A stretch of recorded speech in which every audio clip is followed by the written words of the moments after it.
Welcome to the It's Been Said podcast. I'm your host, SAI Executive Director Lisa Remy. Today is a special episode as we look toward the future of SAI. We're discussing a leadership transition that will shape how we support Iowa's administrators for years to come.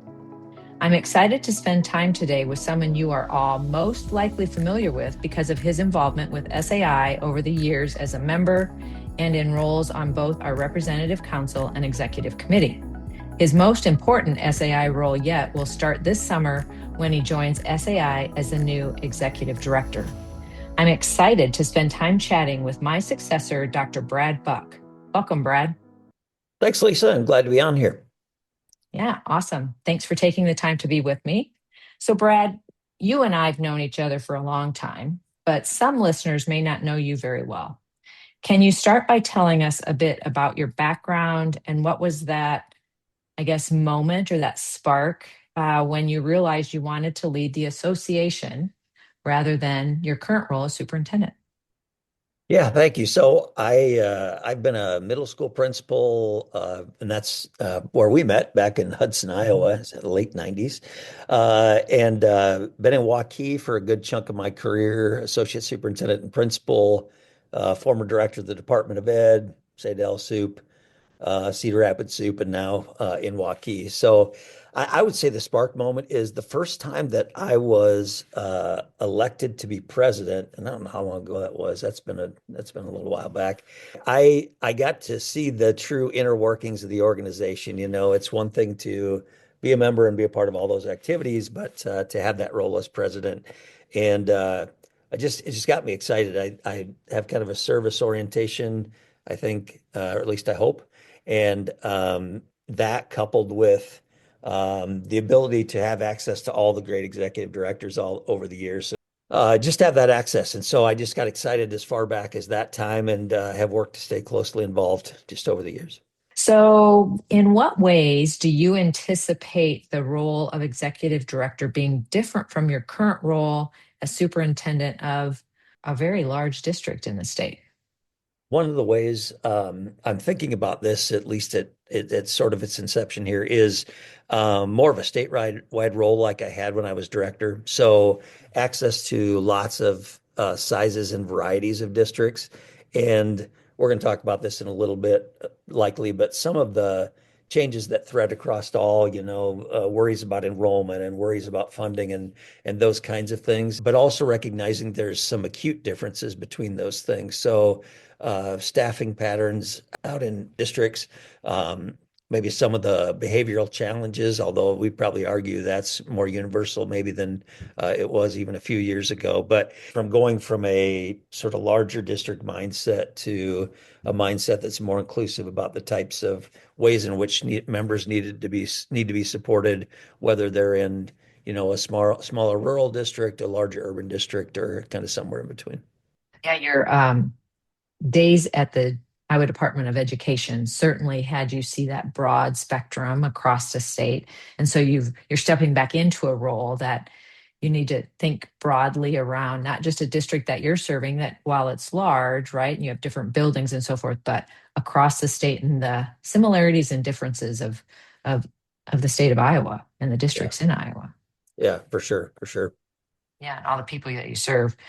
So kind of leads into this. So SAI represents all of Iowa's educational leaders in the policy arena. How do you maintain that nonpartisan focus on students and leaders when the environment feels increasingly polarized? For me, it's really just to focus on exactly that. What do kids need? What do schools need?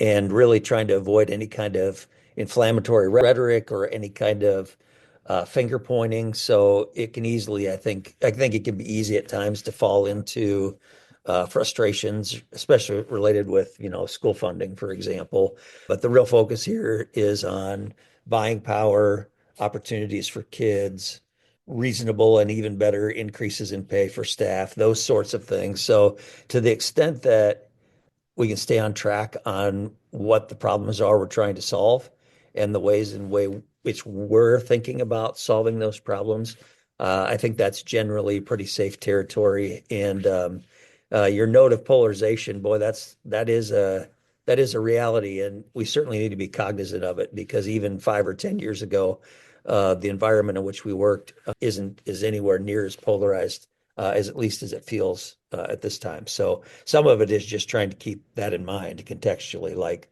knowing that there are people fiercely on either side of these debates, and really all we're trying to accomplish is great stuff for kids and the staff and administrators we serve. Yeah, you mentioned it right there, Brett, at the end. I think, and you've said this throughout your comments, but it feels so heavy, right? When it's one side versus another side. But if we can stay focused on what's best for kids, everybody wants what's best for kids, no matter what side of the aisle, I guess I'll say, you are on. It's just sometimes coming to that agreement of how to provide what's best for kids. Yeah, for sure, for sure. Different Yeah. ways to think about the pathways, that's for sure. Yeah. Yes. Absolutely. So, beyond the headlines, what are you hearing from colleagues in the trenches that might need more attention? Yes, I've been thinking a lot about this, and it's just there's so many things that are interwoven that it's hard to sort of flesh them out to some degree. So when you think about school funding, the decision making that's going to have to happen in local districts, and then you couple that with declining enrollment, which is happening in the majority of districts in Iowa, and then what does that mean for access for student programming? What does that mean for staffing patterns in schools? What does that mean for administrator responsibilities as they take on ever increasing responsibilities as money continues to get tight? So I think those are kind of all nestled together, and I'm not sure if they're not top line in the news or not, but I think the issue of student behavior is as pronounced now as it's ever been. They're trying to work on some solutions in the legislature, and while I appreciate the attention on the issue, I think what it raises to the surface is just how complex it is to try to, how can we better support students in their behavior, support districts? They talk about, are there places we could send students so that they could be better served because maybe the current situation isn't the right situation in their local school district, and what does that mean? So I think there's just so many things out there. As you know, well, may not know, I guess, but we think most of the listeners to this podcast are our members, right? SAI members.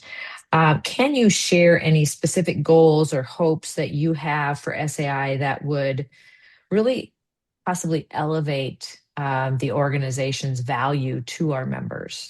Any thoughts that you have? Yeah, so kind of the four core pillars of our organization, we're out there trying to recruit and maintain and provide great programming for staff, and of course, running a great organization, and then the advocacy efforts. And so, one of the areas, and this is probably underway, so if it is, I'm getting maybe right on the coattails of it, but the I know there's been really great support for the principal evaluation tool and the AI tools in support of that. I think providing something similar for district office administrators would be a welcomed addition to the membership environment, and that's probably all underway because you're an amazing director. So if it is, I'm going to steal your thunder. If maybe it can happen right in August when this all unfolds. So anyway, I think that's really part of it. And one of the things I'm especially proud of about SAI over the years, and this will continue, is really listening to members and about trying to provide in the moment membership needs. So when AI unfolded a couple of years ago, by that spring, SAI is offering some workshops on what does AI mean, and I think probably trying to figure it out as quickly as we were all trying to figure it out. So there's a high quality strategic plan in place. So working hard to knit together the priorities of the organization, knit together what's in the strategic plan, and then also having a ear to the ground all the time about ways in which we can support members. And what's a little bit funny to me in this question is we may not even yet know what the opportunity is we're going to provide in the next few months. Well, maybe not in the immediate few months, but a little bit further out, just because we really do work hard to be a responsive and responsible organization. Well, I know that's one of your strengths, Brad, is listening and then determining, what makes sense to move forward. But I truly believe with what you said, like we try hard as an organization to think about how can we help members, I guess I would say skill up, right? Get some skills of on items that like AI, as you mentioned, right? When Dana and I were talking and we came back from a learning event ourselves and went, wow, we've got to do something to help our members understand how to use AI. We as an organization have been thinking, how do we use AI? So there will be other things in the future. And I know that you're always a forward thinker about that. So you're the right person to step in this next leadership for the organization because of your forward thinking and helping districts continue to think, how do we serve kids? Because that's what we need to do is prepare them. We're pausing for a brief commercial break. We'll be right back to continue our conversation. Stick around. Are you ready to support the whole child with smarter assessments? The Pearson Assessment for Learning Suite helps you personalize support for every student, academically, behaviorally, and beyond. Get a holistic view, uncover learning gaps, monitor progress, and identify gifted students. From Ames Web Plus for academic screening, NNAT3 for gifted identification, and NAVI for personalized instruction, Pearson empowers educators to make data-informed decisions. Accelerate learning and help every child thrive. Visit pearsonassessments.com/learning-suite to learn more. And now, back to our conversation on leadership. So SAI, we always, really want to depend on those strong relationships that we have with our members, legislators, our corporate partners, and other associations like IASB, ISEA, et cetera. How do you plan to build and maintain credibility with all those different stakeholders, similar to your role as a superintendent, multiple stakeholders? Yeah, so the fun part of this for me is I've been on this journey a while now. I don't want to say I'm old, but I've been on this journey a while and have worked in a variety of contexts over the last several years. And so I have had the good fortune of getting to know DT McGee. Our paths have crossed a number of times over the years, working together in a couple different contexts. As an example, since my time at the DE, I've known legislators and worked with them and have worked to continue to strengthen those relationships over time and to meet new people and get to know more of them because as you know, the legislature has turned over quite a bit of folks over the last, 10 years or so. So I don't know if it was through intentionality or just good luck. I sometimes joke that I'm kind of like Forrest Gump. I bounce through life and I've just had a chance to have a lot of really neat experiences and build a lot of really cool relationships with people from a variety of backgrounds and experiences. And my real hope is that those relationships will continue. Certainly want to continue to foster those, and to the extent possible to fortify SAI and member experiences. So it's something that I enjoy doing. And so the good news is I enjoy doing it. And as part of that, then it's something that's easy to stay focused on. Definitely, you're a relationship kind of guy. Okay, so one of the current SAI strategic goals is to recruit and retain quality leaders in education. You had mentioned that actually. How do you plan to approach serving both long-term members and new administrators effectively?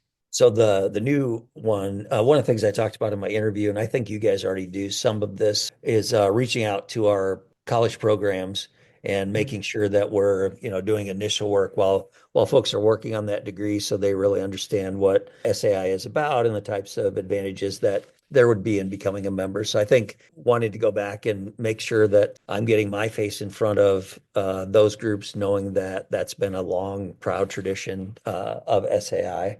And so would want to be a part of that process to recruit people into SAI that are newer to the profession. As you would know, crazy strong mentoring program already exists at SAI and really is the state leader.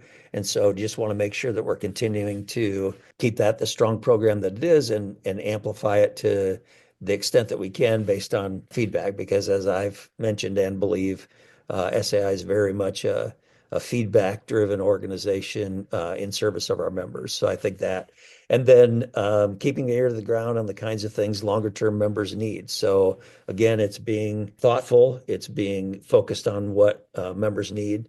And, I think one of the toughest conversations can be at what point do we get rid of programming or extinguish programming that may not be as powerful as it once was, being accessed like it once was, those kind of things. So it's the forward thinking, but it's also the courage at times to figure out, this is not a large staff. So the amount of, capacity that you want to make sure that you're optimizing that capacity. So I think there's probably also conversations, and I'm sure you've had them along the way, where it's something that's been really great, but maybe has outlived its time. Just trying to be cognizant of all of those things as we work to make sure that our administrators are supported and well taken care of.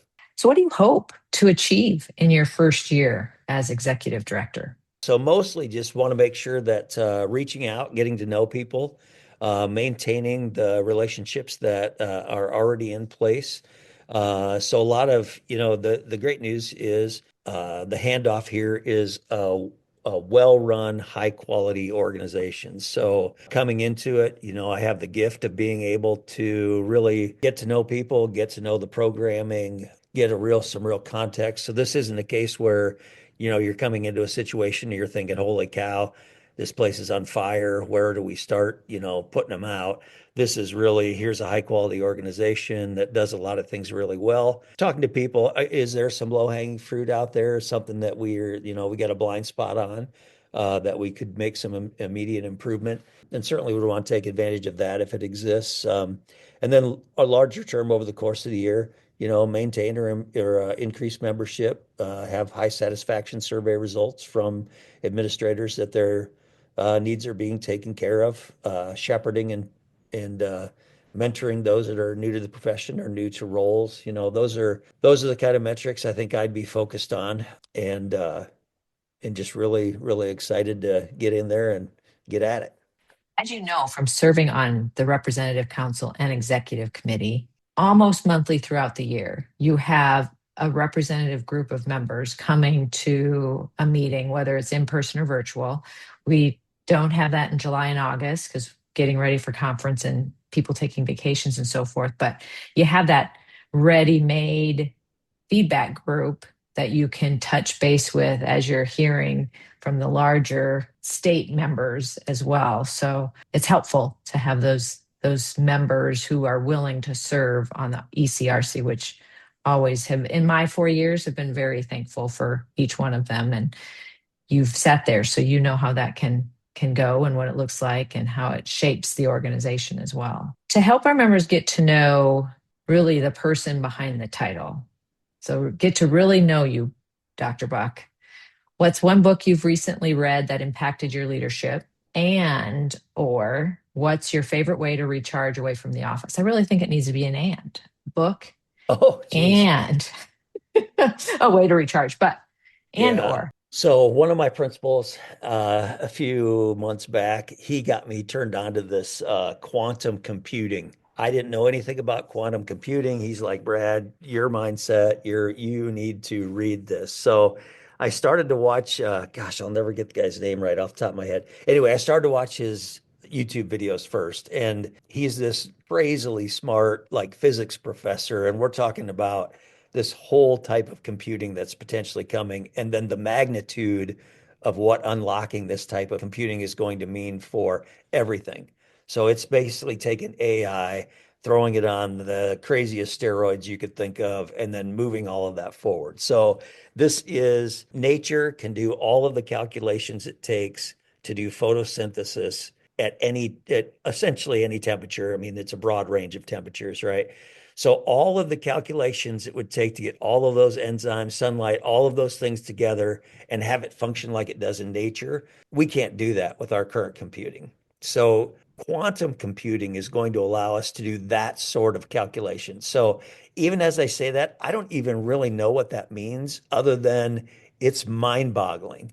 So it's a race right now. China's in the race, as you might guess, United States, Europe, et cetera. So really what it speaks to me is this forward-thinking mindset, this trying to understand what is coming next, and then what are going to be the implications for our members, for example, as they work to lead schools in Iowa. So I'm not saying quantum computing you need as a, if you're listening right now, you're thinking, holy cow, now I got to worry about quantum computing. I don't think you need to right now. It can only be done at near zero and all these other rules and stuff. So, but it's probably a few years out. So that's what I read most recently, and that's the kind of general reading that is enjoyable to me. Although I would say I went to China a year or so ago, so I read this long tome about the beautiful country and the something. It's the story of China and the United States since the inception of the United States, because as you know, China is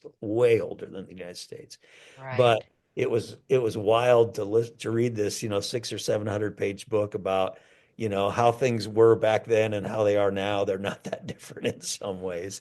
Anyway, so but that really was sparked by a trip to China. So how do I like to recharge? I have some really good luck in my life, and that is I have six children, and they're from almost 30 to a sophomore at ISU. But more importantly, I have three grandkids and a fourth grandchild on the way. And all of my kids that aren't in college live within a 15-minute drive of me. So most every Sunday night, we have Sunday dinner. I throw something on the smoker, or we throw something in the crock pot or whatever. But last night we had a Super Bowl party, so that's really just a lot of fun. The kids come over and they run around and shriek, and it's fun to remember how nutty they are, like just like whoo.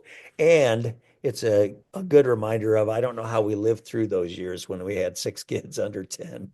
I don't know when we slept, but anyway, it's all worked out great. And just spending time with family is probably one of the things I enjoy most. And I love to watch sports on TV. So if I get a chance to do that too, I enjoy doing that as well. I have to ask, what's your favorite thing that you've made on the smoker? Yeah, so it's funny to me. My favorite is brisket. Okay. And people who do brisket, I think will tell you they can be temperamental. And the way I know that's true, I believe that's true as well.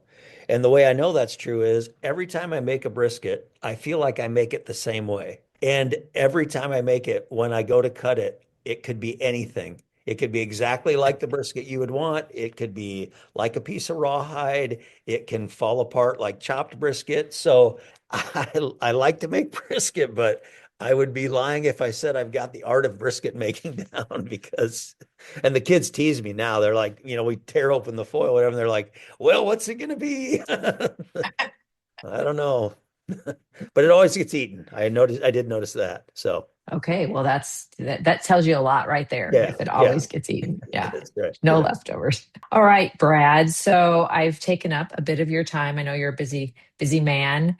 Is there anything else that you'd really just like our listeners to know? Yeah, I would, and I intimated, I think, this earlier, but I have had the good fortune of being coached and mentored by SAI directors over the year, including Lisa Remy, and I'm just excited to get to give back in this way. I've thought about this job. Honestly, I told my board a couple of years ago I wouldn't leave Waukee. I think Waukee is a really amazing and exciting superintendency, and I told them I wouldn't leave for any job in the state unless it's the SAI executive director role. So it's hard to describe how I think ready and excited I am about the work. And the funny part is, once I get into it, I'll find out just how not ready I am on some of these topics. So, but I'm going in excited and ready to serve. Yeah, well, I couldn't be more excited to have you be stepping into the role. Rourke once told me, who's an awesome human. We both know Rourke. Agree. He said, Agree. it's just a lot different than being a superintendent. And it is different than being a superintendent, yet you're really supporting. You've been a principal, you've been an assistant, you've done the roles, you've been a superintendent. So you're supporting and you've lived the work. So now it's just thinking about the association differently than a school district. And serving members. And I know you have that mindset already. You have that service mindset. You mentioned it earlier. I've seen it from working alongside you at Hudson to being colleagues in Central Iowa for, gosh, I don't know, 20 Long some time. years, 20 a some long years. time, a long time. So, yeah, I'm just really excited for the association. I'm excited for our members and for the state of Iowa. So, thank you. Thank you for putting your hat in the ring and for saying yes when Tim Felderman called you. So, Yeah. Yeah. yeah. Can't wait. Can't wait. It has been such a pleasure chatting with you, Brad. Having worked alongside you for years, I know firsthand the passion you bring to Iowa education, and I can't wait to see how you'll use that energy to elevate our members. Transitioning out of this role is a big milestone for me, but it brings me a lot of peace to know that SAI and all of you will be led by someone who truly understands the why behind our work. We have some great opportunities coming up for you to engage with Brad and the rest of the SAI team, specifically at our upcoming summer events and the annual conference. We'd love to see you there. Until then, keep leading well. I'm Lisa Remy, and thanks for listening to It's Been Said.